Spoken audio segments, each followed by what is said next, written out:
Olá, meu povo, tudo bem com vocês?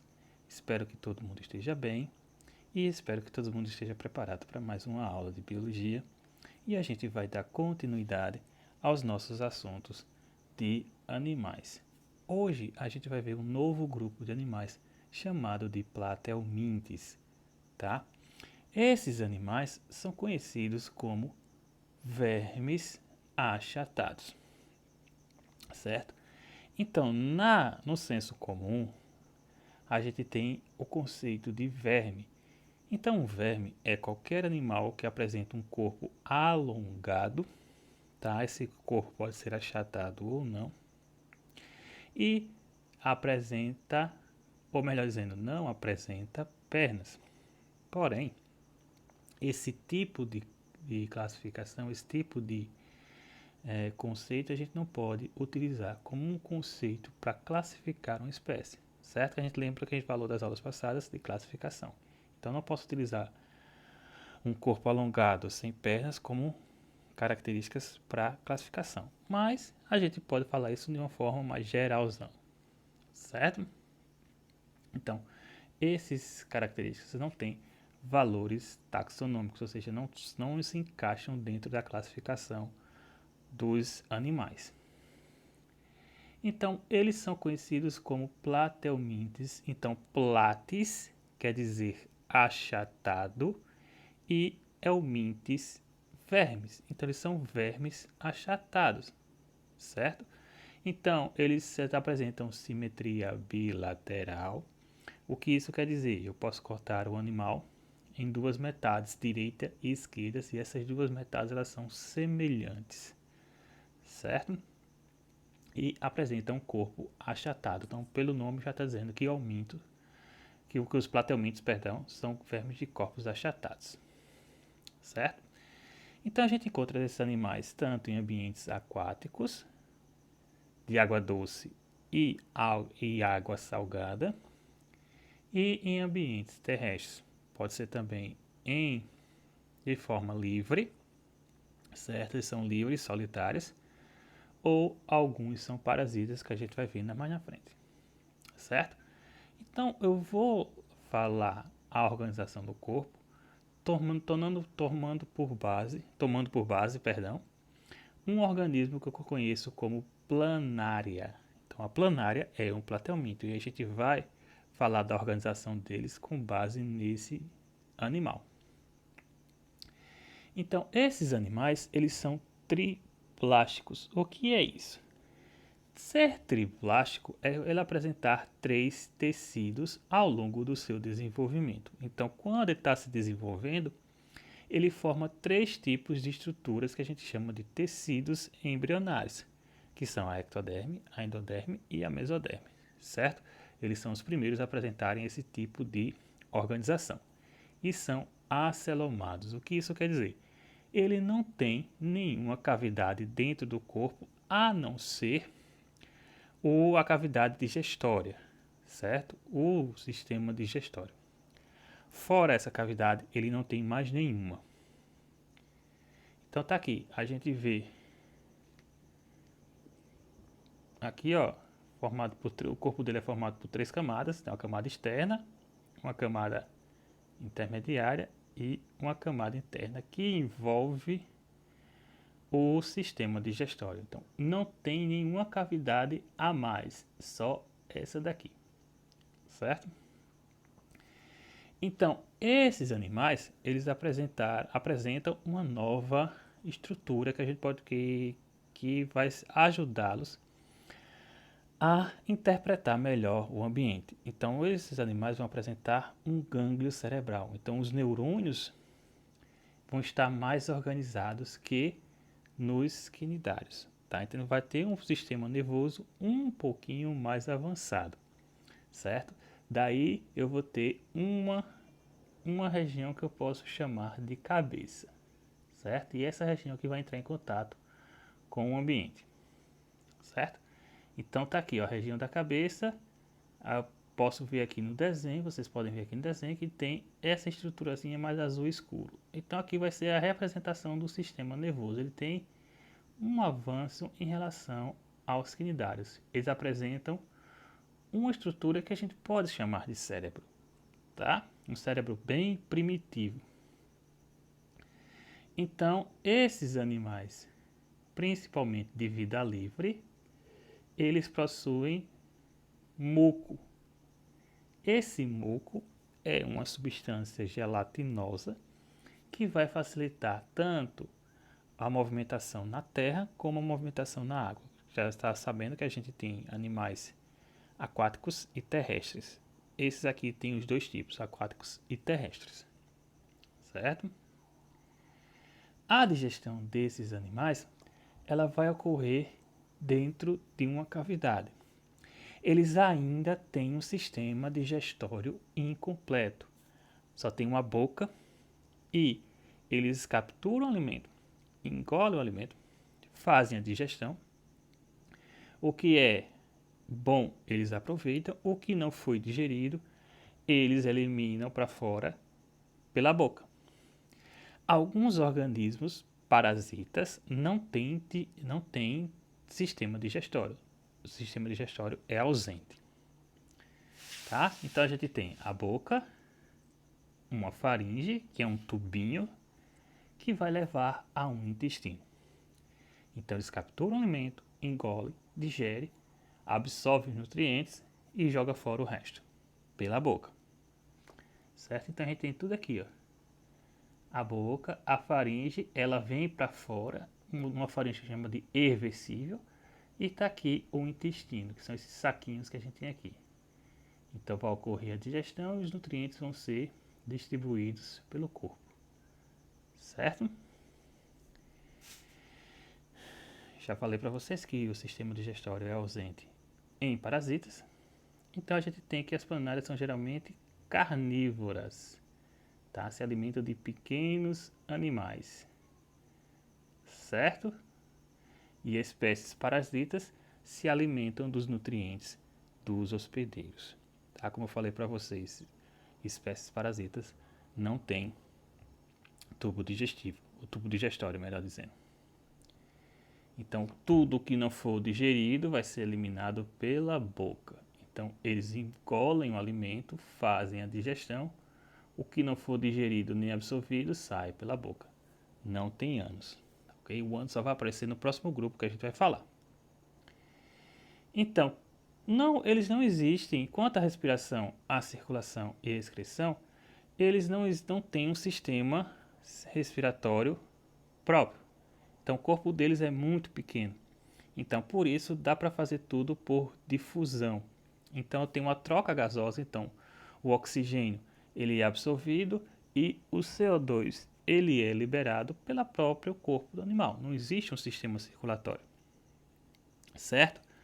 Também não existe um sistema circulatório especializado. Quem faz isso é o sistema digestório, melhor dizendo.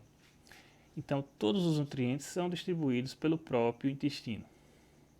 Com relação à excreção, existem umas células especializadas chamadas de célula-flama. Então, essas células-flama são células que apresentam tufinhos de pelos, parece uma chama, por isso o nome de célula-flama, que eles batem e filtram os líquidos internos e liberam os compostos nitrogenados, as substâncias tóxicas, certo? Então, como eu falei para vocês, não existe um sistema circulatório, um sistema respiratório definitivo. Quem faz tudo isso é a cavidade digestiva, certo? Com relação ao sistema nervoso, eles apresentam um sistema nervoso que a gente chama do tipo ganglionar. Então, vou formar um pequeno gânglio aqui, ó, que eu chamo de gânglio cerebral. É um cérebro bem primitivo. E daqui partem dois cordões, que a gente chama de cordão nervoso. Um por aqui e o outro pelo lado direito. Um pelo lado esquerdo na parte de baixo e um pelo lado direito também na parte de baixo. Esses cordões são ligados porque a gente chama de comissuras ou nervos transversais. Vai formar uma espécie de escadinha, certo? Como órgão de sentido, a gente tem ocelos. Esses ocelos, eles são responsáveis por detectar a presença de luz. Ele não consegue formar imagem, eles não conseguem definir cores, eles só sabem se está claro ou escuro, tá bom? Continuando, nós temos dois tipos de reprodução. Uma reprodução que a gente chama de assexuada, principalmente por fissão, tá? Brotamento. Essa reprodução assexuada, por brotamento, vai formar um pequeno broto e esse pequeno broto se destaca e forma um animal. Pode ocorrer também por fragmentação, certo? Então ocorre alguma, se a gente cortar as planárias ao meio, vão gerar duas planárias, certo? No caso da reprodução sexuada, eles são hermafroditas. O que isso quer dizer? Eles têm os dois sexos no mesmo indivíduo. Então eu tenho uma parte masculina e uma parte feminina, tudo no mesmo indivíduo. Então ele é chamado de hermafrodita. Um nomezinho mais complicado é chamado de monóico. Mono, uma, oico, casa. Então só tem um indivíduo para os dois sexos. Mas mesmo assim, eles procuram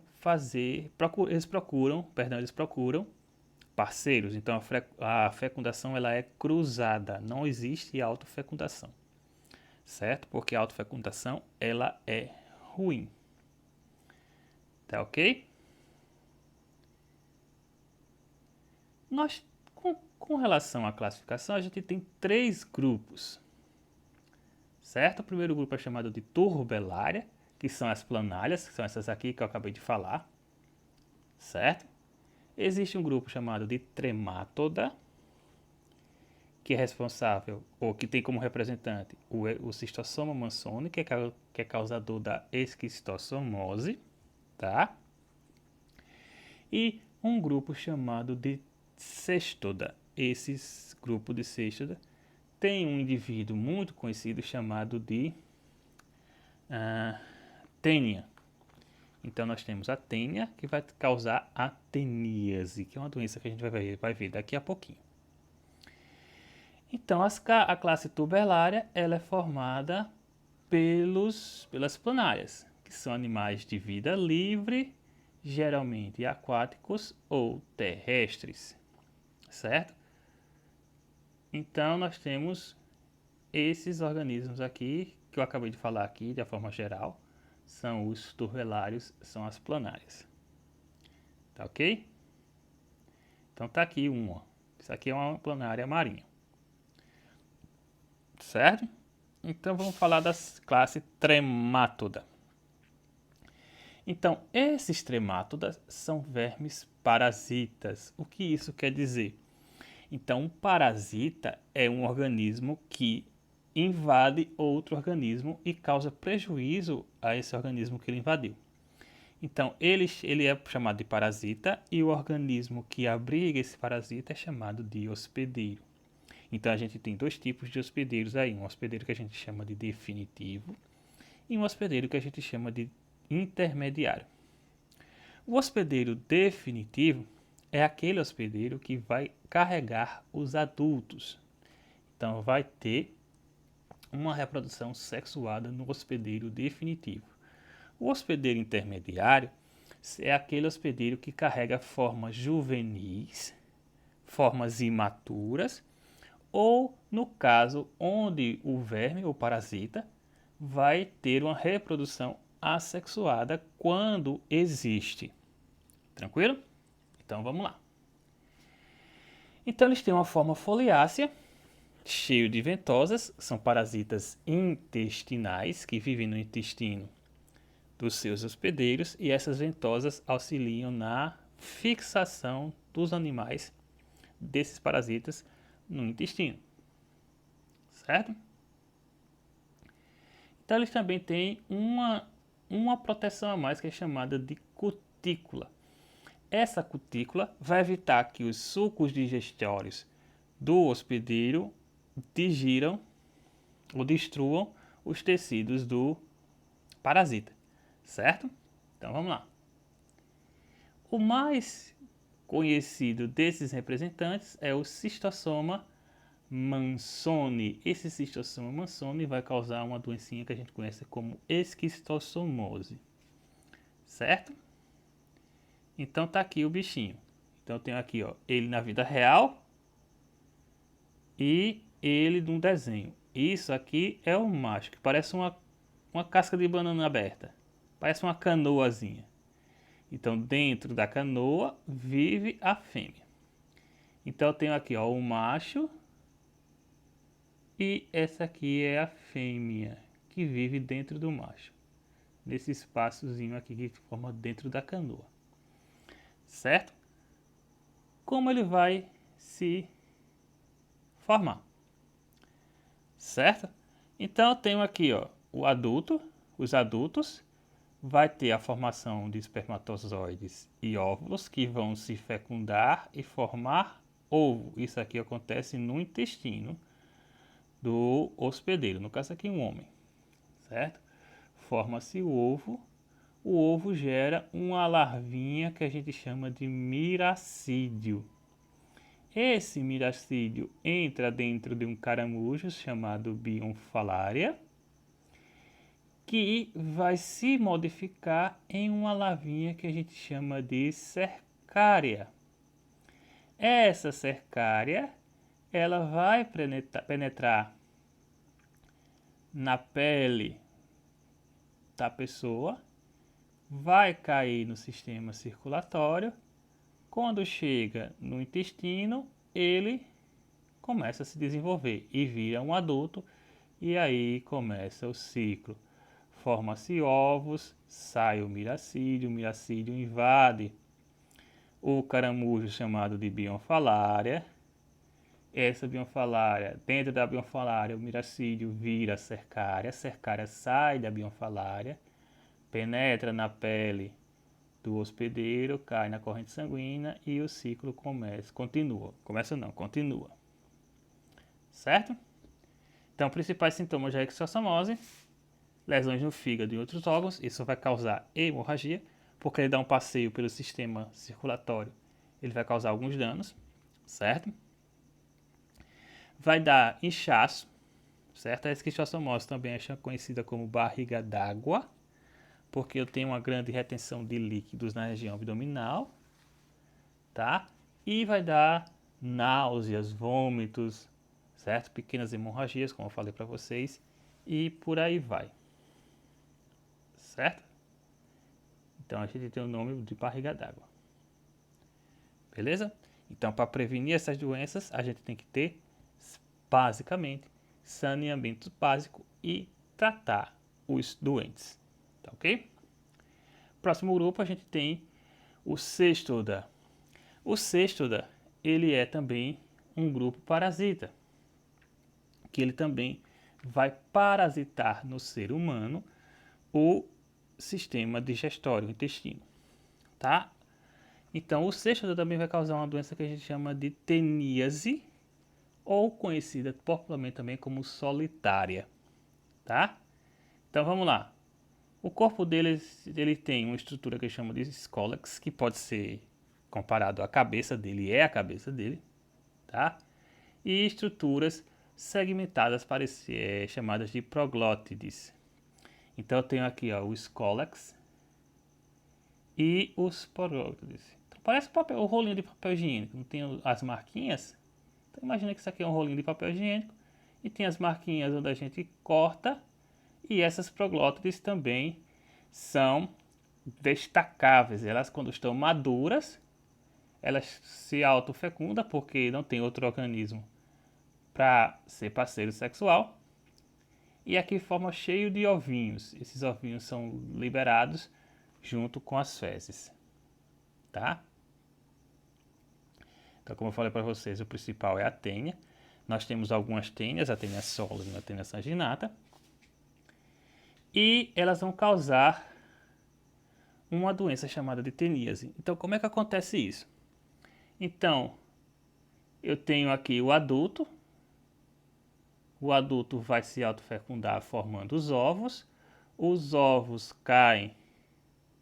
saem junto com as fezes, contaminam o solo e a água. Os animais engolem os ovos passam pelo sistema digestório e libera uma larva chamada de cisticerco. esse cisticerco fica impregnado na musculatura do animal. Aí o homem vai e come o cisticerco. Depois o cisticerco cresce e vira uma nova tênia. E assim vai. Certo? Existe uma doença chamada também de cisticercose. Quando a gente engole, em vez de engolir o cisticerco, a gente engole o ovo. Quando a gente engole o ovo, esse cisticerco ele vai se instalar principalmente no sistema nervoso e vai dar a cisticercose. Certo? No caso aqui, no caso da teníase, como é um parasita de intestino, ele vai causar náuseas, vômitos, pequenas hemorragias também, porque ele vai ferir a parede do intestino, tá ok? No caso da cisticercose, vamos dar dor de cabeça, tontura, então porque está atacando o sistema nervoso. Então, mais uma vez, para prevenir essas doenças, nós temos que ter um saneamento básico adequado, cozinhar bem os alimentos, lavá-los, tratá-los, cozinhá-los muito bem, ou assar, dependendo do caso. Então aí a gente vai ter uma melhor prevenção dessas doenças. Certo, minha gente? Então essa aqui é a nossa aula, espero que vocês tenham gostado. E lembrando que semana que vem a gente tem nossa avaliação, certo? Estudem, eu vou deixar no grupo, assim que eu postar essa aula, eu deixo no grupo também os assuntos da prova, tá ok? Mais uma vez, obrigado, agradeço pela presença de todo mundo, até a próxima, se cuidem, tchau, tchau!